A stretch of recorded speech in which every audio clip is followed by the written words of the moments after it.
बच्चों की लाशें मुंतकिल की जा रही हैं और बच्चों की लाशें मुंतकिल करने के साथ साथ उनके जो वालिदैन हैं उनको भी साथ ले जाया जा रहा है। हम ये जाए वक़ुआ पर पहुंच चुके हैं और ये सामने वाला घर है। कुछ नहीं, शोर डाला गली में तो ऊपर गए हैं तो तीनों बच्चों की डेड बॉडी पड़ी हुई थी। कितने में ना दर्द होती थी। डॉक्टर के पास गया, रमजान खुद लेके गया, बच्चों को अकेले छोड़ के गया। चाचा आया और दादो आई हैं, वो देखे हैं तो बच्चों की लाशें पड़ी। जो बात सामने आई है उसमें खातून जो थी उसका ये बयान है कि उसको फोर्स किया जाता था और एक तो उसके किरदार पर इल्ज़ाम लगाया जाता था और दूसरा वो शादी से खुश नहीं थी, वो इससे निकलना चाहती थी। उस पर माजी में ये इल्ज़ाम भी लगाया गया कि ये बच्चे उसके नहीं है। तो उसने बाकायदा प्लान किया, 3 दिन पहले चाकू खरीदा और फिर उसने ये सारा काम सरअंजाम दिया।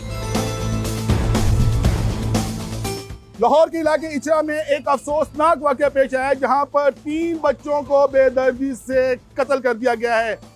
5 साला मोमिना बतूल, 4 साला मोमिन रजा और 1.5 साला उम्मे हबीबा को किसी नामालूम शख्स ने बेदर्दी से ज़िबा कर दिया है। हम जाए वक़ुआ पर पहुंच चुके हैं। यहाँ पर एनी शाहिदीन से बात करेंगे, उनके रिश्तेदारों से बात करेंगे और पुलिस से जानने की कोशिश करेंगे कि ये वाक़या कैसे पेश आया है।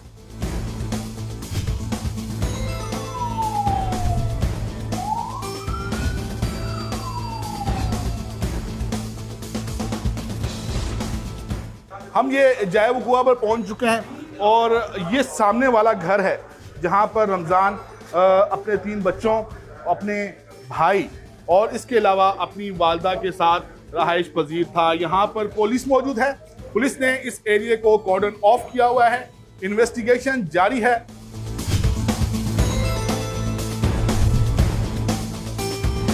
अफसोसनाक वाक़या पेश आया, आप यहीं पर मौजूद थे, क्या देखा? कुछ नहीं, शोर डाला गली में तो ऊपर गए हैं तो तीनों बच्चों की डेड बॉडी पड़ी हुई थी। तो आप उस वक्त क्या कर रहे थे गली में? हमारी शॉप है नीचे। शोर शराबा किसने मचाया? उसकी बीवी ने बताया तो ये जा रहा है कि उसकी दादी और उसके चचा है, उन्होंने आके लाशों को देखा, ऐसे ही है? हाँ जी। तो फिर उनकी बीवी कब आई? उसको आती थी बीवी भी। आप ऊपर गए, आपने जाके क्या हाँ देखा, वो तीनों की डेड बॉडी हुई थी बच्चों की। बच्चों को क्या तेज हराले से कत्ल किया गया था? पता नहीं, ये आधा पौना घंटा हो गया था, वो डेड पड़े हुए थे। रमजान के रिश्तेदार हमारे साथ मौजूद हैं, इनसे बात करते हैं। रमजान लाहौर कैसे आए? 5 साल हो गए इसकी शादी को। लाहौर में आए हैं। इसकी वालदा शुरू से इधर है, तकरीबन इनको 15-16 साल हो गए इधर। रमजान किसी के पास पहले बाइक का काम करता था, बाइक का छोड़ के फिर मैंने उसको लगवाया। 3 साल उसने में काम किया। जॉब उसकी खत्म हुई है तो उसकी टांग फ्रैक्चर होने की वजह से वो घर बैठ गया। 1 साल हो गया वो घर था, पर उसका भाई उसके साथ था, उसकी वालदा उसके साथ थी, लोगों के घरों में काम करती हैं, उसको तामन कर रहे थे। जब उसकी फ्रैक्चर हुई है वो समझ लो थोड़ा बहुत काम कर सकता है, इससे ज्यादा नहीं काम कर सकता था, पर वो फिर भी घर में इधर नीचे बाइक का काम करता था। किसी के साथ दुश्मनी भी नहीं है, पर चाबी किसने हमारे घर को लगाई है अभी तक नहीं हमें पता लगा। बच्चे क्या घर में अकेले थे? अकेले थे। वालदा गई सी डॉक्टर के पास मेडिसिन लेने, एक स्टोर से जाके उनको बताया मुझे दर्द है फलानी जगह, मुझे अब मेडिसिन दे दे। उन्होंने कहा हम नहीं दे सकते, डॉक्टर के पास है। वो कहती जब रमजान की दादू आएंगी उस टाइम चेक करवा लो। जितनी देर में वो फिर डॉक्टर के पास गया, रमजान खुद लेके गया डॉक्टर के पास, बच्चों को अकेले छोड़ के गया। चाचा आया और दादो आई हैं, वो देखे हैं तो बच्चों की लाशें पड़ी। दादी हैं वो घरों पर काम करती जी, थी। लोगों चाचा क्या करते थे? चाचा सलोन का काम करते थे। चाचा घर पर उस वक्त मौजूद नहीं था जब ये वाकया हुआ? नहीं, ना चाचा था ना दादो थी, बच्चों के बाप भी नहीं थे, बच्चों की माँ भी नहीं थी। वो डॉक्टर पर गई थी दोबारा चेक करवाने। जब आए हैं उससे पहले उसका चाचा आया घर खाना खाने आया तो ताला खोलता है, साथ ही पीछे उसकी वालदा। ताला खोलते हैं, साथ ही देखते हैं आगे बच्चों की लाशें पड़ी। आपको इत्तला मिली, आप यहाँ पर आए, आपको पता मुझे मेरे दोस्तों ने मुझे कॉल की है, मैं ऊपर गया हूँ पर उन्होंने जाने नहीं दिया। पर रमजान से मेरी बात हुई है, रमजान ने मुझे कहा यार भाई मेरे साथ ज्यादती होगी। वो किस किस्म की ज्यादती की बात कर रहे थे? ये बच्चों को जो कत्ल कर दिया। इन्वेस्टिगेशन के लिए पुलिस वाले भी लेके गए हैं, बच्चों के भी हमारे ले गए।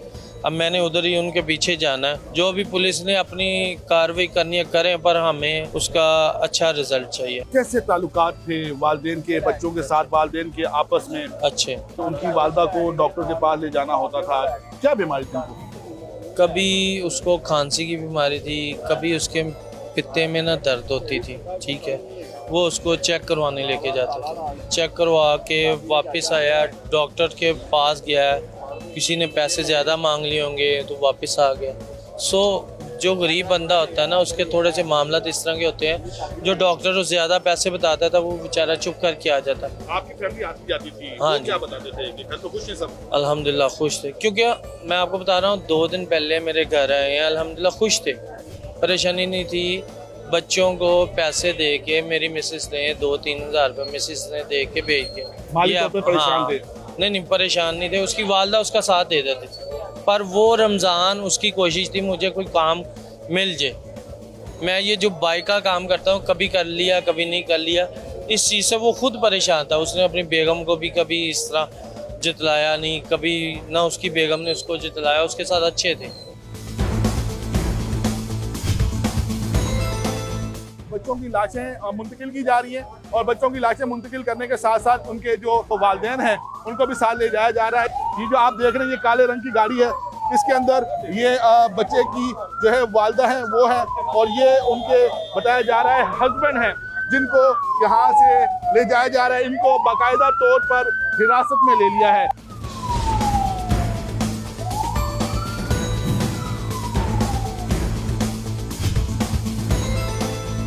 हमारे साथ मौजूद हैं एसएसपी ऑपरेशंस लाहौर तौकीर मोहम्मद नईम। आइए इनसे बात करते हैं। सर, क्या आप आए हैं, जाए वकुआ का आपने विजिट किया है, क्या इब्तदाई चीज़ें सामने आई हैं? जी बिस्मिल्लाहिर्रहमानिर्रहीम। इब्तदाई तौर पर 3 बच्चों की लाशें मिलने की इतला थी, जिसमें पुलिस फौरी तौर पर पहुंची है, फॉरेंसिक टीम्स बुला की गई और तमाम जो शवाहिद हैं वो इकट्ठे कर लिए गए हैं। और क्राइम सीन चूँकि महफूज था, हमने जो इब्तदाई चीज़ें पुलिस की इन्वेस्टिगेशन के पर्पज़ से थी वो सारी हमारी महफूज हैं, और डेफिनेटली पुलिस इसकी हर पहलू से तफ्तीश कर रही है, क्योंकि ये बड़ा अंदोनाक वाक़या है, 3 मासूम बच्चों की जान गई है।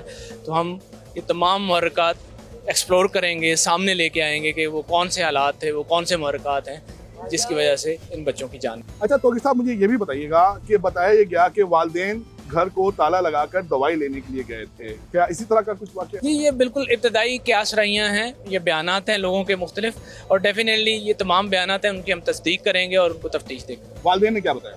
जी, वालिदैन चूँकि अभी आपको पता है कि एक सदमे की कैफियत में हैं, वो एक पेन में हैं, तो डेफिनेटली वो उस तरह से किसी बयान देने की सिचुएशन में नहीं है। तौकीर साहब, किसी को हिरासत में लिया हो? जी बिल्कुल, अभी तक किसी को हिरासत में नहीं लिया गया, और चूँकि मैंने आपको बताया कि तफ्तीश अभी बहुत इब्तदाई मराहल में है, फॉरेंसिक्स इकट्ठे किए हैं, क्राइम सीन सिक्योर किया है, वहाँ से जो इब्तदाई एविडेंस मिल सकती थी वो हमने ली है। तो हिरासत में लेने या नहीं लेने का जो पहलू है वो बहुत बाद में आता है, अभी इब्तदाई तफ्तीश चल रही है और किसी को भी हिरासत में नहीं लिया गया। घर बंद था, ताला लगा हुआ था, इस बात में कितनी सदाकत है? जी बिल्कुल, इस सारी चीज़ की हम तस्दीक कर रहे हैं। डेफिनेटली ये मुख्तलिफ किस्म के बयानात हैं जो मुख्तलिफ जगहों से आए हैं, और इस सारी चीज़ की हम तस्दीक करेंगे और जो भी चीज़ होगी आपके सामने लाएंगे। Being a very senior police officer, आपने इस तरह के बड़े क्राइम सीन विजिट किए हैं, आपको क्या लगता है? जी बिल्कुल, बीइंग इन्वेस्टिगेटर मेरी ये जिम्मेदारी है कि मैं बिल्कुल अपनी स्पीड से चलूँ, अपनी रफ्तार से चलूँ, और फौरी तौर पर कंक्लूजन या उस पर जंप करना वो एक इन्वेस्टिगेटर के लिए अनप्रोफेशनल होता है। तो डेफिनेटली जो भी सारी चीज़ें शवाहद की रोशनी में आएंगी वो आपके सामने लाई जाएंगी। Thank you so much and wish you best of luck. Thank you.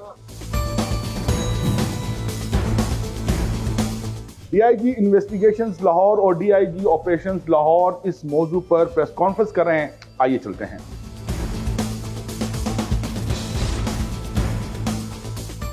जब मौका देखा था तो बहुत सारी चीज़ें क्राइम सीन पे उसी वक्त बता रही थी कि यहाँ पे क्या हुआ। जो उसकी स्टेटमेंट है शौहर की, जो बीवी की, कोरोबरेट नहीं कर रही थी। कैमरा वाली टीमों ने कैमरे देखे, जो टाइम वो बता रहे थे इतने बजे आए इतने बजे गए, वो सारी चीज़ों में तजाद था। जो बात सामने आई है उसमें खातून जो थी उसका ये बयान है कि उसको फोर्स किया जाता था, और एक तो उसके किरदार पर इल्जाम लगाया जाता था, और दूसरा वो शादी से खुश नहीं थी, वो इससे निकलना चाहती थी। उस पर माजी में ये इल्जाम भी लगाया गया कि ये बच्चे उसके नहीं हैं। तो ये कुछ वजूहात हैं जिसकी बिना पर उसने बाकायदा प्लान किया, और उसने प्लान करके पहले इसको 3 दिन पहले उसने इसके लिए खास तौर पर एक चाकू खरीदा, और फिर उसने ये सारा काम सरंजाम दिया। क्राइम सीन भी बोल रहा था, और जो उनकी स्टेटमेंट्स थी वो आपस में एडअप नहीं हो रही। फिर जो एविडेंस, फोरेंसिक एविडेंस हमें क्राइम सीन से मिल रही थी वो उनकी स्टेटमेंट से साबित नहीं हो रही थी। जो मियाँ और बीनी है, इनका बयान ये है कि जब ये वहाँ पहुंचे तो बच्चों के हाथ में सुनिया थी। जब हमने उसको मौके को देखना शुरू किया और हमने तमाम उसको असेस करना शुरू किया तो हमें ऐसी जगह से भी ब्लड स्टेन्स मिले जहाँ पर वो अपने जाने का जिक्र ही नहीं कर रहे थे कि हम वहाँ नहीं गए। बाथरूम के अंदर ब्लड स्टेन्स मिले, हमें एक कमरे के अंदर ब्लड स्टेन्स मिले, जिससे साबित हो रहा था कि यहाँ पर कोई चीज़ सबूत मिटाया गया।